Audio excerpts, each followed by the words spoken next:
Mindfulness Mode 523. One thing I learned is you're so much more effective when you're not imposing discipline. Hey, Mindful Tribe, welcome to the show. Thanks for joining me today. Hey, I hope you're coping with this pandemic. Are you on lockdown? Are you able to take care of yourself to help build your immune system as we move through this? I just want to take a second, Mindful Tribe, to talk about water. Drinking more water will build your immunity, and here are two specific reasons why. Number one, water helps to carry oxygen to your body's cells, which result in systems that work at their very best. That water pumps up our cells and helps them function at the very, very best capacity. Healthy cells are packed with oxygen, and that means our muscles and organs are firing on all their cylinders, helping us feel our best and allowing our bodies to enjoy a superior immunity to foreign invaders like germs and viruses. And the second reason is this: water removes toxins from the body, so drinking more of it is believed to help prevent toxins from building up and having a negative impact on your immune system. So just a thought for the day, I encourage you to drink plenty of water every day.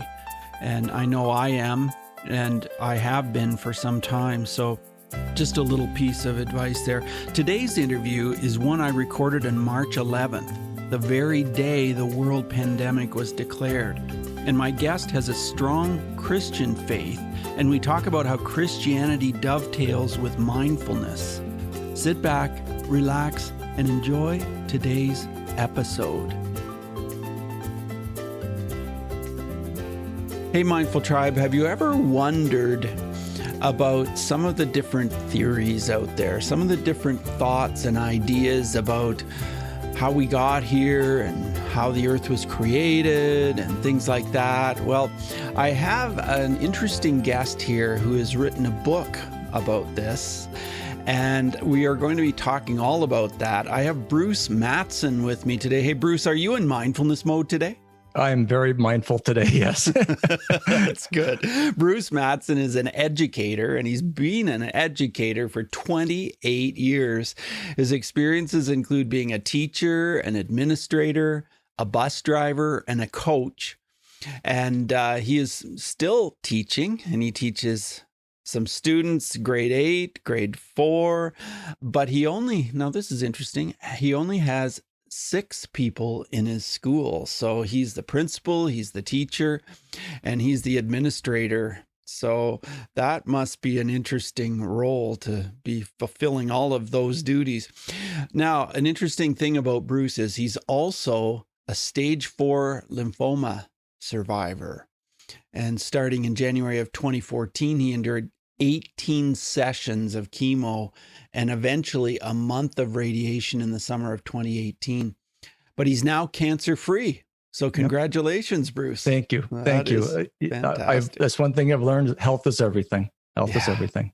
It sure is everything.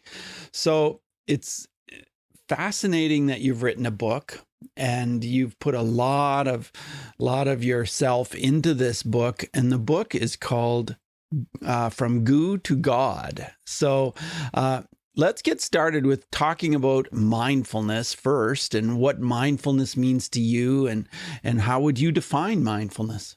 Well, as an educator, I think it comes natural where you're always dealing with kids or staff members, and you have to be considerate to their perspective. You have to show empathy for their situation.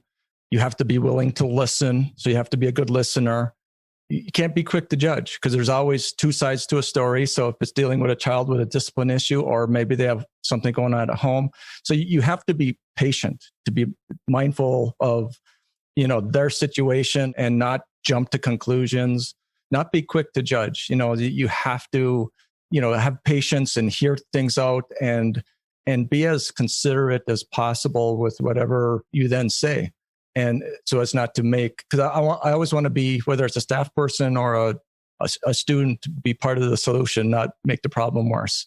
And I guess one last thing for mindfulness for me is just to looking at myself, being mindful of my strengths, my weaknesses, to be open to other people's opinions when maybe I think I'm right, but to be open-minded, to not discount other people, because other people have strengths which match my weaknesses. And we have to be, I guess, open and honest with ourselves, where we can use others and learn from others, grow from others, and be humble enough to embrace that and learn and grow from our interactions with other people. So how long would you say you have practiced a mindfulness type of lifestyle? I would say that's a great question. Where I really purposefully did it was in 2005. I started to, because that's when I became an elementary school principal.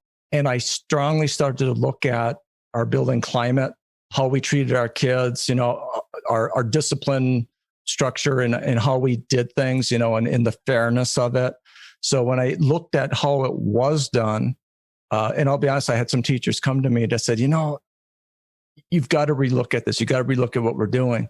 And so I took some research that I had gotten in from classes I had taken on bully-free schools. And I thought, well, you know what? This is time to implement some of those ideas. I'll be honest, some of them were a little uncomfortable for me at first. But I tell you what, I'll swear by them today because they really, really worked. Because sometimes with discipline, one thing I learned is you're so much more effective when you're not imposing discipline, because students or anyone can rationalize, oh, you don't like me. But for students, especially, to feel like they've earned a consequence and to talk to them calmly about what they did. And so if they feel like they've earned something, again, and one thing I learned too is raising your voice serves no purpose. It serves no purpose at all, No. to get to underlying issues. And so if you can have a conversation with people on a deeper level and really find what's going on, you can get to the root cause and actually change behaviors for the good. Where they choose to do it, they're not changing behavior because they're afraid of you, because that's not a long-term solution. No, it really isn't. And I think it's fascinating that you came to terms with some of those changes. And as you implemented them, what kind of changes did you see in your students? Well, listen, I'll go by what other people said. We had a speech therapist who came to our school a couple days a week. And she says, I love coming to your school. It's so notable how positive your school is, and just the kids understand the expectations. And that's one thing that we really concentrated on is we talked about building level expectations, from walking in the hallway to in the bathroom to in the classroom, on the playground. And not only did we put these in writing, we talked about them at the beginning of the year, but then we reviewed them regularly. And if a student was not meeting expectations, like maybe they're running in the hall, we'd say, instead of yelling at them, what are you doing? You say, excuse me, what's the expectation in the hallway? And then they would go, oh, and it was a positive way to get the response I wanted, and so it was a positive way to do something without raising a voice or yelling or just to have that student receive the correction.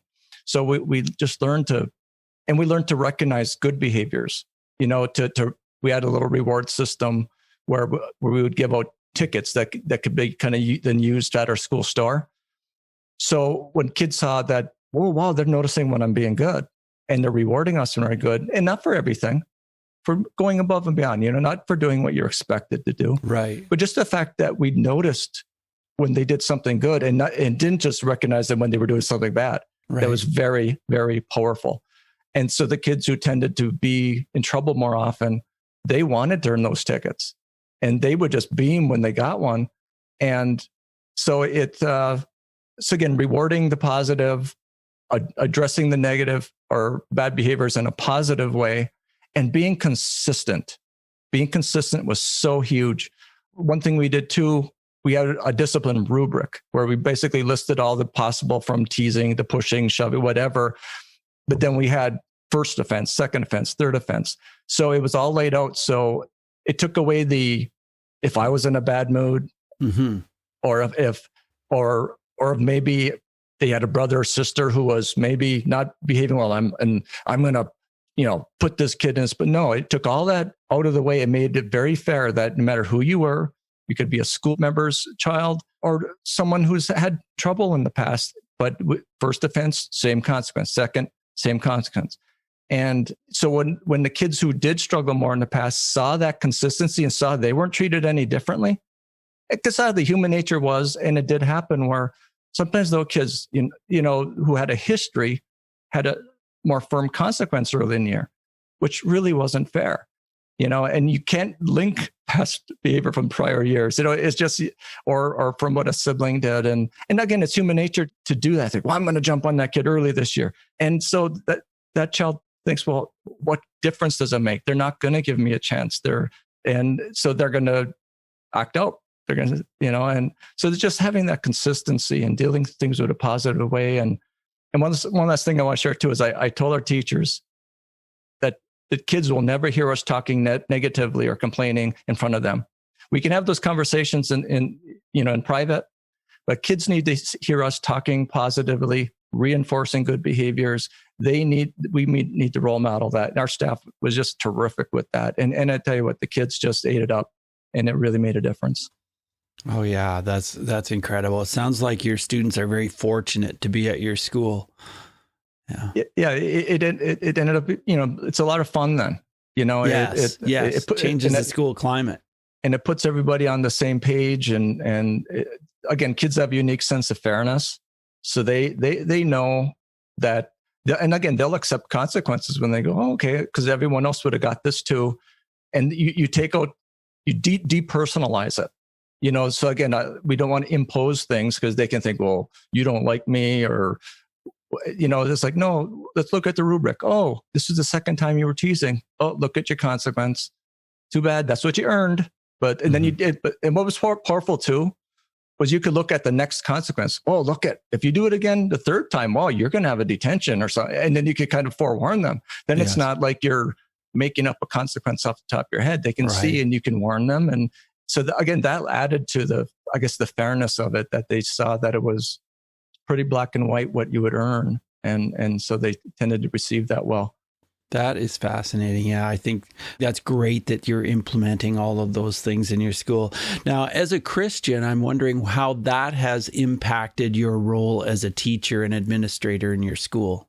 Well, it's definitely made me more mindful, to try to be more Christ-like. I mean, the most mindful person in history, I believe, is Christ, Jesus. And he didn't look down at people, didn't condemn people, opened his arms to people, was considerate to people, didn't judge people. And our human nature is to do those things. And so I believe as I've grown in my faith and once I dealt with my health crisis, I'll admit I grew in that far more so, looking to my faith and to model that and try to live it. And I am far from perfect with it, but it is a conscious thing I do know. And I thought I was always a good person, but it wasn't on the forefront of my mind of, representing Christ and how he lives and how he expects us to live. And so, yeah, it's changed me. And tied to that too is why I wrote the book, because I was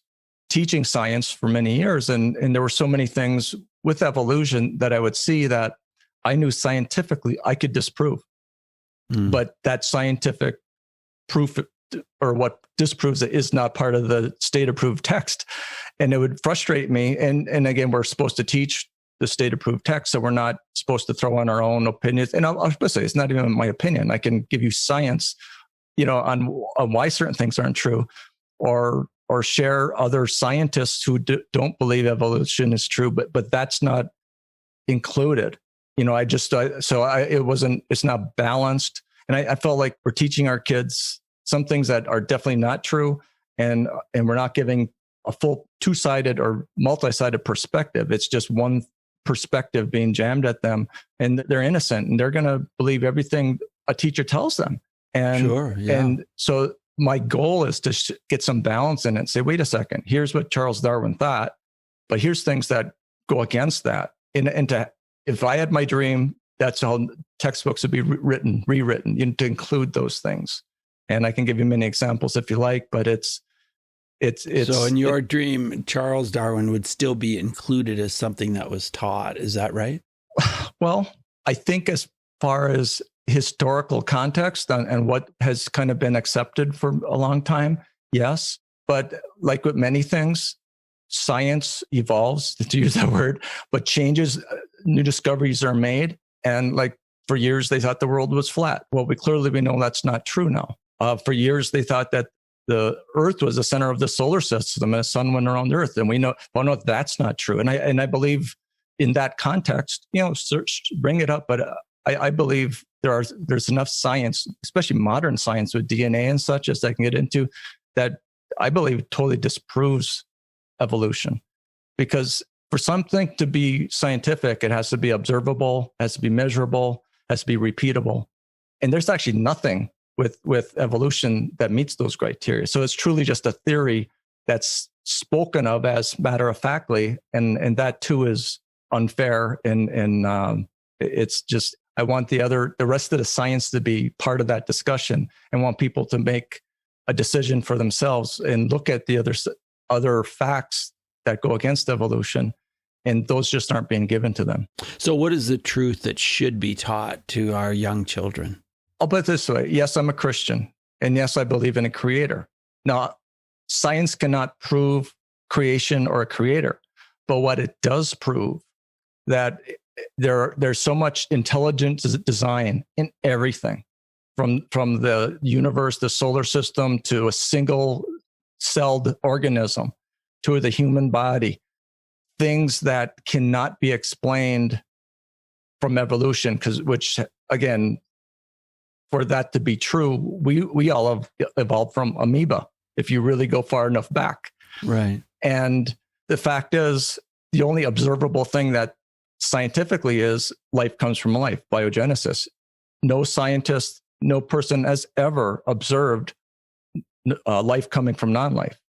Scientists have been trying for thousands of years to put non-living things, inorganic materials together to create something living, and have not been able to do it. Scientists to this day are trying to do that and cannot do it. Scientists today can make some basic amino acid proteins, but first of all, they're not a living cell. That's just molecules they're making. And but like in the human eukaryotic cell, there's 20,500 different types of proteins, and they're able to make a few basic ones. And another thing, I guess that's kind of an amazing fact, when they make these proteins, they're actually either right-handed or left-handed. It's like sort of like they can't control which one they'll create. Yeah. So can you explain to us that concept of left-handed and right-handed when it comes to the cells? Well, we're talking about a protein molecule now. So it's not even a cell. It's not even a living cell. So again, amino acids are a foundation of living cells, but because all living cells are made out of 100% left-handed proteins. So we're really talking about the shape of it. And then there's like chains. There's like a cell wall of a one-celled organism. There's like chains of hundreds of thousands or millions of them to make up the whole cell wall. So they're like mirror images of them. So they're supposed to all be chains of left-handed, but they can't control whether it's left-handed or right-handed that they make. And if they have one of each, they actually destroy one another. So the chain breaks down. So it's sort of like flipping a coin. You might be able to get 7, 8, 9, 10 heads in a row, but after that, if you're lucky, then it's going to break down. So they can't even make the chains of proteins that all living things are made out of. And scientists have estimated to make the protein chains all left-handed, for it to happen naturally, is the odds against it happening naturally in nature is 1 in 10 to the 125th power. So I didn't know how, if you want a gazillion, yes, but 10 to the 125th, that they say it basically can't occur in nature. So if that can't occur, cells can't form. Again, the first living cell couldn't form. And so just in that, it's the odds show it's impossible. And just even obviously, we supposedly evolved from a single cell. Well, we know today that the one thing Darwin didn't know is cells have organelles. They have, vacuoles that hold food. They hold waste. They have a nucleus. These organelles communicate with one another even, and they have the ability to move, to sense things internally, externally, to know what to eat. And so how did all these things come together, make themselves just by natural processes, natural chemicals in the goo. That's going back to the title of my book, From Goo to God, from the goo of the ocean, saying it just happened randomly and happened, that all these things came together. But then also, what gave it life? How did that cell have life? And the thing that, and going back to modern science now, that cell, and we know with modern science, getting back to why we can kind of disprove evolution, is we know that every cell, even single-celled organisms, have DNA. Because it's the DNA that makes all the structures within the cell. And it's the DNA that allows it to reproduce. And so how did that DNA write itself naturally? We know that if you could write the DNA of a single-celled organism in English, it would be like 7 or 8 volumes of an encyclopedia today. So can we believe that just random processes in the ocean can write DNA code? We know, companies said we can't do it. Bill Gates, with Microsoft, said the DNA code is far, far beyond anything that we can program today. So we can't do it. Our best minds can't do it. Francis Collins, who led the Human Genome Project, said, we're learning about the human genome, that it's like the instruction book that was only known to God, is what he said. And so we can't do it. We couldn't even write the DNA code for a single-celled organism. So if we can't do it, so how could it just occurred randomly, spontaneously, by chance? Because that's what you believe. You believe in evolution. So just that foundation, from the proteins that are